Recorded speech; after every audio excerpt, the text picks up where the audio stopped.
Hello everyone, कैसे हो आप। स्वागत है आपका एक बार फिर से हमारे यूट्यूब चैनल में। आज हम पढ़ने जा रहे हैं हिंदी कक्षा 10 क्षितिज का पार्ट 2 चैप्टर नंबर 3, जिसका नाम है सवैया। तो इसमें बालकृष्ण के मनोहारी रूप का वर्णन किया गया है। तो अगर अभी तक आपने मेरे चैनल को सब्सक्राइब नहीं किया है तो सब्सक्राइब वाले बटन पर जाके क्लिक करें। तो चलो अब हम पढ़ते हैं सवैया। पायनी नपूर मंजू बजे, कटी किकीनी के धुनी की मधुराई। मंजू यानी शोभित, बजे कटी किकीनी यानी जो करधनी बांध रखी है, के धुनी की ध्वनि की मधुराई यानी मधुर ध्वनि।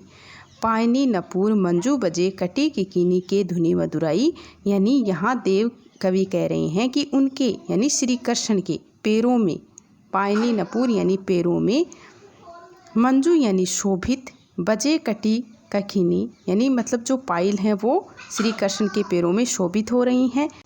उन झुन की जो मधुर आवाज़ है वो पैदा कर रही है। धुनी की मधुराई यानी झुन की जो मधुर आवाज़ है वो पैदा कर रही है। सांवरे अंग लशे पटपीत यानी जो श्री कृष्ण का सांवले रंग का जो शरीर है उस पर श्री कृष्ण ने पीत यानी पीले रंग का जो दुपट्टा है वो डाल रखा है, अर्थात धारण कर रखा है। हुल से बनमाल सुहाई और उसकी छाती पर वनमाल यानी जो वन फूलों की जो माला है वो सुहाई यानी शोभित हो रही है। माथे क्रीट बड़े द्रंग, चंचल मंद हंसी, मुखचंद जनहाई। माथे यानी सर पर, क्रीट यानी मुकुट, बड़े यानी बड़े बड़े, द्रंग यानी आँखें, चंचल यानी चंचल हैं। यानी माथे पर उन्होंने मुकुट धारण कर रखा है, श्री कृष्ण ने माथे पर मुकुट धारण कर रखा है। और उनकी जो आँखें हैं बड़े द्रंग चंचल यानी उनकी जो बड़ी बड़ी आँखें हैं वो चंचल हैं।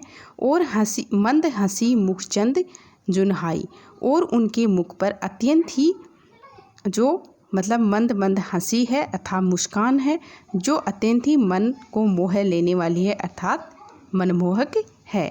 जे जग मंदिर दीपक सुंदर यानी जिस प्रकार मंदिर में दीपक सुंदर लगता है, जग यानी संसार, मंदिर यानी मंदिर, दीपक यानी दीपक, सुंदर यानी सुंदर, यानी जिस प्रकार से मंदिर में दीपक सुंदर लगता है उसी प्रकार श्री ब्रज दुल्हा यानी संपूर्ण ब्रज के दुल्हा, देव सहाय यानी देव कह रहे हैं कि श्री कृष्ण है वो संपूर्ण ब्रज के दुल्हा है, अर्थात संसार में कृष्ण भी एक दीपक के समान हैं। अब हम पढ़ेंगे कवित। डार दुरम पलना बिछोना नव पल्लव के, सुमन झिंगुला सोहे तन छवि भारी दे। डार यानी डालियाँ, द्रुम पलना यानी झूला, बिछोना नव पल्लव के, बिछोना यानी जो नई नई, नव पल्लव यानी जो नई कोपल है, जो नए पत्ते हैं। यानी यहाँ पर वसंत मौसम का वर्णन किया गया है और वसंत को एक बच्चे का रूप दिया है। डार दुरुम पलना बिछोना नव पल्लव की, हाँ, इन पंक्तियों में बसंत मौसम को एक बच्चा बताया है और उसे जो डार दुरम पलना जो डालियाँ हैं वो झुला रही हैं, बिछोना और उसका जो बिछोना है, जो नए नए पत्ते हैं, जो कोपल हैं वो पालने का बिछोना है। सुमन झिंगुला सोहे तन छवि भारी दे। सुमन यानी फूल, झिंगुला यानी जो जुगला होता है जो छोटे बच्चे पहनते हैं, सोहे तन छवि भारी दे, अंत रूपी बच्चा है उनको फूलों रूपी जबला पहना रखा है। यानी जो चारों ओर फूल खिले हुए हैं और उनका जो झगला है यानी जो जुगला है वह बसंत रूपी बच्चा है, उनको फूलों रूपी झबला पहना रखा है। पवन झुलावे केकी कीर बतरावे देव। पवन यानी हवा, झुलावे यानी झुला रही है, यानी जो हवा है वो झुला रही है बसंत रूपी बच्चे को, कि मतलब जो पवन है वो जो बसंत रूपी बच्चा है उसको झुला रही है। और जो केकी कीर, केकी यानी मोर और कीर यानी तोता, बतरावे यानी बातें कर रही हैं और जो तोता और मोर है वो उनसे बसंत रूपी बच्चे से बातें कर रहे हैं। कोकिल हलावे हुलसावे कर तारी दे। कोकिल यानी कोयल, हलावे यानी मतलब खिला रही है, हुलसावे कर तारी दे, तारी यानी तालियां देकर, यानी जो कोयल है वो उस बसंत रूपी बच्चे को ताली देकर खिला रही है। पूरित पराग शो उतारो करे राई नोन। पूरित यानी पूरित पराग यानी जो पराग के कण फैल रहे हैं चारों तरफ, सो उतारी तो उसको देखकर ऐसा प्रतीत हो रहा है जैसे बच्चे ने किसी की राई नोन उतारी है। उतारो करे राई नोन यानी जिस प्रकार से बच्चे के राई नोन उतारी है, ऐसा प्रतीत हो रहा है। जो पराग के जो कण हैं वो चारों तरफ फैल रहे हैं, तो इससे ऐसा प्रतीत हो रहा है कि बच्चे पर से किसी ने राई नोन उतारी है। कंजकली नायिका लतान सिर सारी दे। कंजलती, कंजलती यानी कमल की कली रूपी, नायिका यानी जो नायिका है, लताओं की सारी को धारण कर रखा है। कमल की कली रूपी जो नायिका है, लतान सिर सारी दे, सारी यानी साड़ी, यानी उसने लताओं की जो साड़ी है उसको धारण कर रखा है। मदन महीप जू को बालक बसंत ताही, यानी यहाँ पर जो मदन महीप है यानी जो वसंत है उसको राजा कामदेव का पुत्र बताया गया है। प्रताही जगावत गुलाब चटकारी दे। गुलाब यानी जो गुलाब है, चटकारी यानी चुटकी देकर, प्रताही यानी प्रातःकाल सुबह सुबह बसंत को चुटकी देकर जगाता है।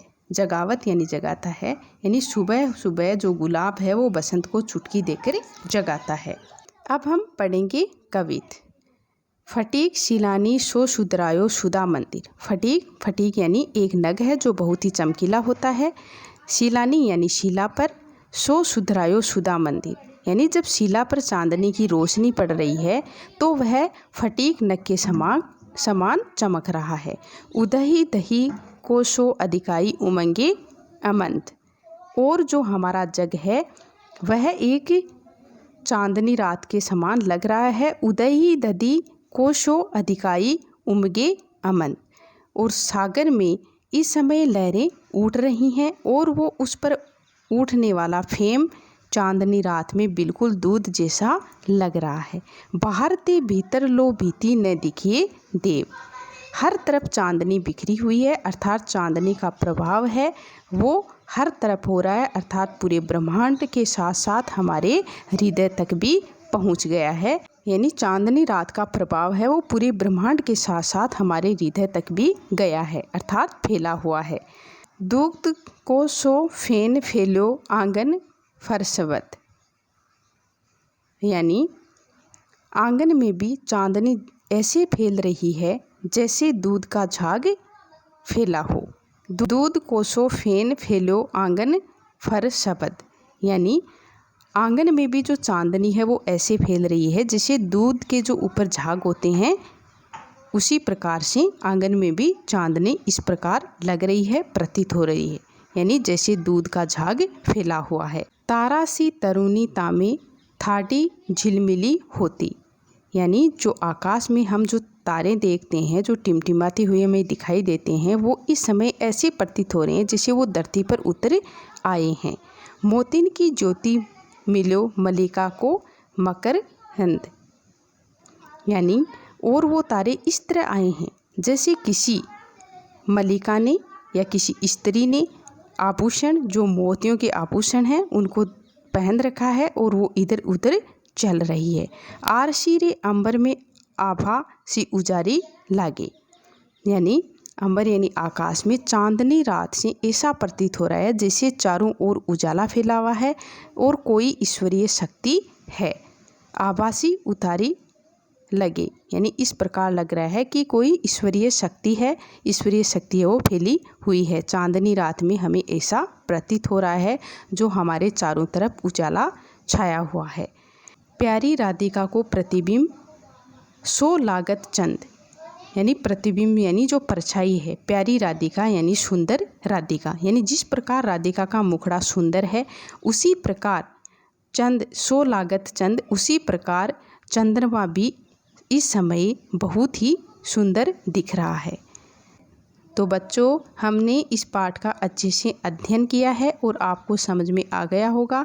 और अगर आपको मेरा ये वीडियो अच्छा लगा हो तो प्लीज़ लाइक शेयर सब्सक्राइब ज़रूर करें। थैंक यू बच्चों।